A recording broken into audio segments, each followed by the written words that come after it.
The Year of the Tiger. Tales from the Chinese Zodiac. Written by Oliver Chin. Illustrated by Justin Roth.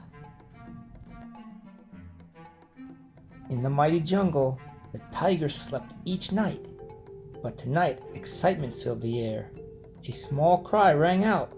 Then catcalls joined it in a great celebration. The king and queen just had a baby! As the morning sunrise warmed the royal den, the cub yawned loudly.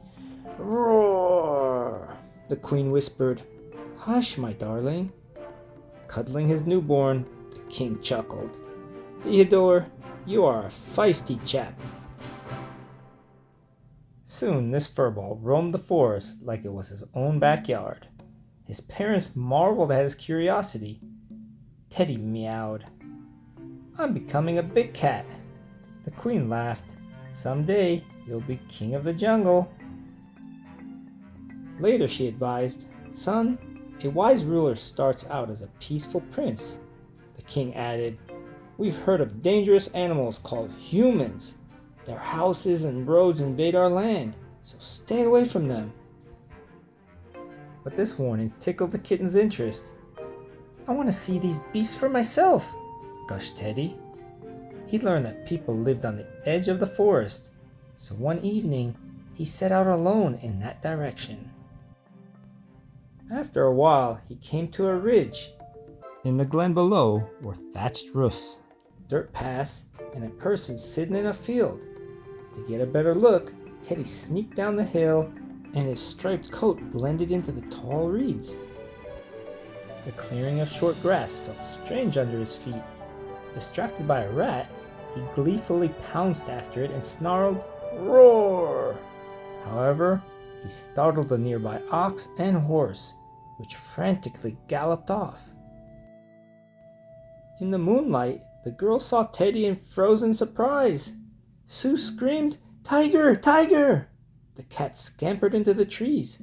Racing back to the palace, he thought, that creature was quite a fright. Meanwhile, the villagers searched for the intruder, but they found neither hide nor hair of Teddy. Sue, don't cry tiger when there isn't one, chided her father, Baba. At home, Teddy didn't tell his parents about his close encounter, but he couldn't stop thinking about the girl. So early one morning, he returned to town and spotted the barn where Sue fed the livestock. Inside, Sue served breakfast to the sheep and pig. Not wanting to scare anyone, Teddy said, Good morning. Sharp teeth filled the tiger's smile. The animal squealed, Run for your lives! Teddy sprang backwards into a haystack. Sue laughed, since she too had thought of the tiger. You must be thirsty, she said, and poured a bowl of milk. Here, kitty, kitty. Intrigued, Teddy took a sip. Licking the bowl clean, the tiger purred, I'm Teddy. Rubbing her nose to his, she replied, I'm Sue. Do you want to play? Suddenly, Sue's mother opened the door. Teddy jumped outside to the woods beyond. Staring at the orange blur across their field, Mama cried, It's the tiger! Baba told Sue to stay inside with the dog. Remember, it's better to be safe than sorry. Then he and Mama left to warn their neighbors. Back in the jungle, the king scowled.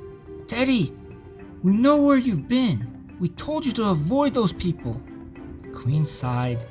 The outsiders have gotten too close. Now we must find a new home. Obediently packing his belongings, Teddy wondered, why are we afraid of them when they are scared of me? But he still wanted to see Sue one last time, so he slipped away to the girl's house.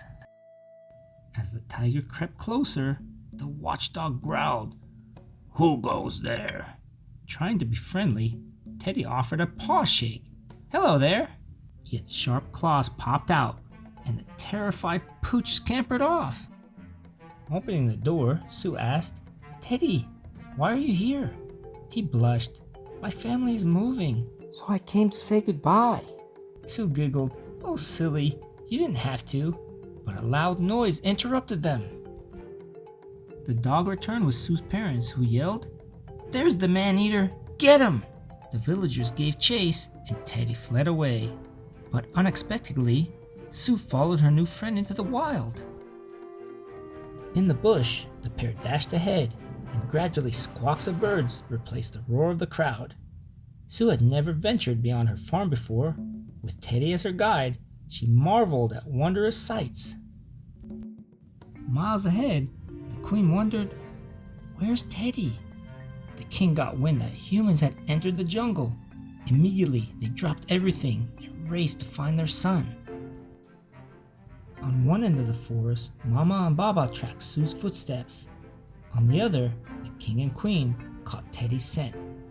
Unaware of the two hunting parties, the girl and the tiger innocently hiked along. The youngsters wandered toward a cliff where Teddy showed Sue the spectacular waterfalls. As they admired the lovely view, he saw his bright stripes, sharp teeth, and claws in a reflecting pool. Teddy always considered himself like everyone else. Now why did people dislike him for being different? Sue didn't mind at all.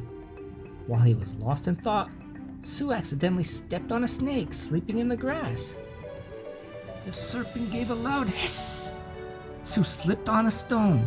Tipping backwards over the ledge, she cried, "Help!" Shaken from his daydream, Teddy turned in disbelief. What could he do? Instinctively, the cat leapt forward to save Sue. Bounding into the chasm below, Teddy shouted, "Roar!" Slowly opening her eyes, Sue was surprised that she had stopped falling. Instead, she saw Teddy's toothy grin. His strong bite held onto her as his claws clutched the dangling branches of a tree. With a mighty effort, the tiger dragged the girl up. They rested to catch their breath. Then Sue grabbed onto his tail, and Teddy led the way as they carefully climbed up. Hearing the children's voices, the worried parents rushed to them. Arriving at the same time, they saw Teddy pull Sue back to safety. Confused, each group warily kept their distance. The cat and the girl knew what to do. They held their parents' hands and brought them together. Mama and Baba smiled. The king was puzzled. "Dear, our little prince is growing up indeed," laughed the queen. Afterwards, each family invited the other over to play. Traveling between treetop and rooftop, the adults were amazed how well everybody got along. Good manners make good neighbors, they all agreed. Sue and Teddy enjoyed swimming and singing. They shared nature's walks and bedtime stories. And in the jungle, both man and beast would recall that this was a terrific year of the tiger. For nearly 5,000 years, the Chinese culture has organized time in cycles of 12 years. This Eastern calendar is based upon the movement of the moon, as compared to the Western, which follows the sun, and is symbolized by the Zodiac circle. An animal that has unique qualities represents each year. Therefore, if you are born in a particular year, then you share the personality of that animal. Now people worldwide celebrate this 2-week-long festival in the early spring and enjoy the start of another Chinese New Year.